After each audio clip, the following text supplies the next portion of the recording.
So one of the absolute worst things for a football player is to have to watch video after a bad loss. You're in the video room with your team and your coach, and you have to watch the mistakes that you made, and it stings, and the loss hurts. Nobody likes to lose. But if you play football long enough, you're gonna lose. It happens to everyone. So your job as a good teammate, your job to become a great player is to watch what mistakes happened, what'd you do wrong, and how do you fix it? And it's not fun to do in that video room. Nobody likes it, but you will waste the pain if you don't use it to get better. You have to watch the video. You have to see what went wrong if you're gonna fix it. Don't waste it, take it, and make yourself better. Now, at this point in his rules, St. Ignatius deals with a pretty key question about spiritual desolation. The question is this: here is any one of us who loves the Lord, a man or woman of faith, is really trying to follow Jesus, really trying to live the good life, to live Christian faith, and has to go through times of spiritual desolation. Why? Couldn't a God who loves us, and whom we're doing, yes, our imperfect but sincere best to love, couldn't he spare us the darkness and the difficulty and the struggle of these times? Who of us has not asked that question?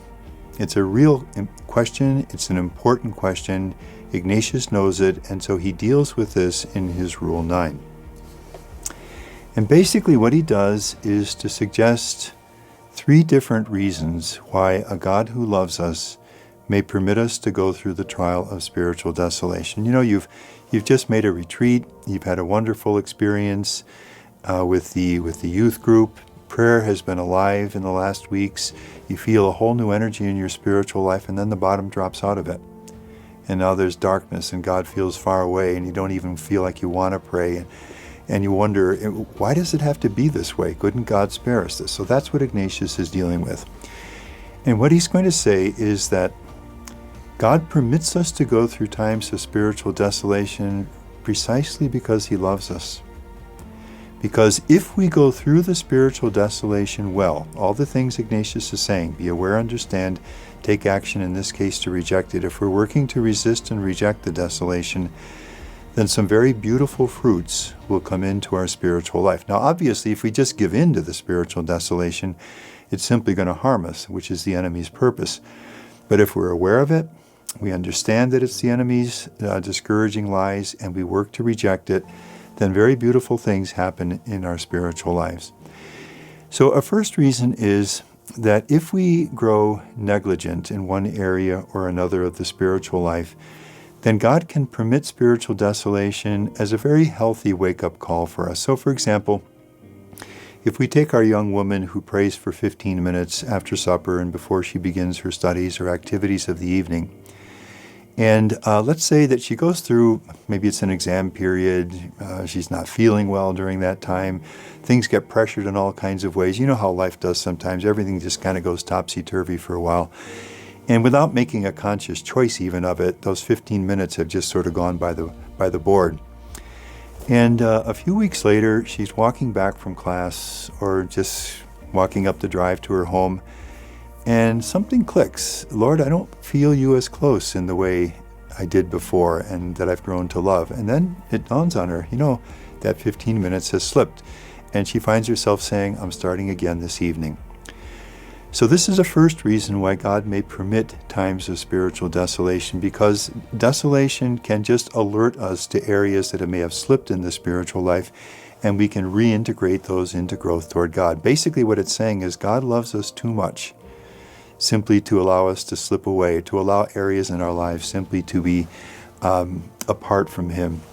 But he allows the spiritual desolation so that everything in our life will be encouraged to move toward him. Now, the second and third reason why God may permit spiritual desolation, keep in mind, God doesn't give spiritual desolation. It's only the enemy. It's always a tactic of the enemy, so that the only appropriate response is to reject it. But God may permit the enemy to bring spiritual desolation for reasons of these three fruits Ignatius is naming here. And the second and third have nothing to do with any negligence or fault on our part. So we're doing our best, and still God may permit it because there are other kinds of fruits that he gives normally in that way. So God may permit spiritual desolation, Ignatius says, as a trial. Because as we go through the trial of spiritual desolation, beautiful fruits come into our spiritual lives. You and I all know that wonderful growth in the spiritual life comes through spiritual consolation. So you make the retreat, you're part of the group, there's an uplifting time of prayer, of fellowship with the others, and you know the strength that comes into your spiritual life and the growth through that. But other kinds of spiritual growth normally only come through going through the trial of spiritual desolation. And we also know this when we look back over our lives. We'll all recognize that some of the most helpful steps we've taken in our spiritual lives we took precisely in time of darkness, when something in us said, you know what, I've got to start praying more. You know what, I need to get closer to Mass. I'm going to start going during the week when I can. You know what, I need to talk to someone, and you meet with a chaplain or a priest or a spiritual director, and you get light on how to move forward in the spiritual life. Very often, it's the dark times that lead us to take the most helpful steps in the spiritual life. So that's another reason why God may permit it. And then the third reason is to help us avoid complacency or self-satisfaction in the spiritual life. Maybe things have been going well in our spiritual lives, and there's been a lot of consolation and prayer is alive. Then a time of spiritual desolation comes, and then we know in the flesh, as it were, that the spiritual consolation and the way things have gone was not our doing.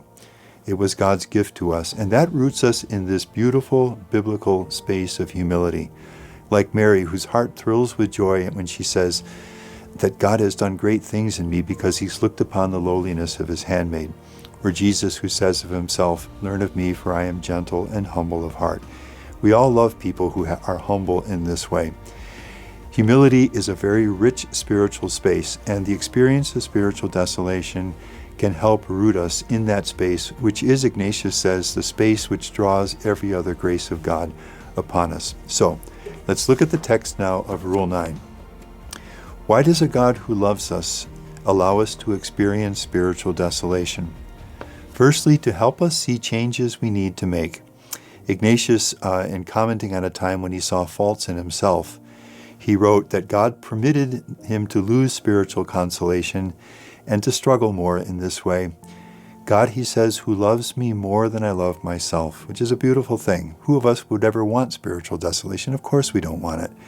But God, who loves us more than we love ourselves, will permit it at times so that we can reintegrate areas of our spiritual life into growth toward him. Secondly, to strengthen us in our resistance to desolation. How do you grow in patience? By being in situations that require you to be patient. How do you grow in prayer? By praying day after day. How do you grow in the ability to love people you find difficult? By interacting with people you find difficult and really trying to love them. How do you grow in this precious ability to resist spiritual desolation? By being in the trial of spiritual desolation and actually resisting it. And then we grow stronger and stronger. That's the growth that comes through the trial of spiritual desolation. And then finally, Ignatius says, God will permit spiritual desolation to help us not get complacent in the spiritual life. Basically, Rule 9 tells us that God uses the enemy against himself. The enemy brings the spiritual desolation to harm us.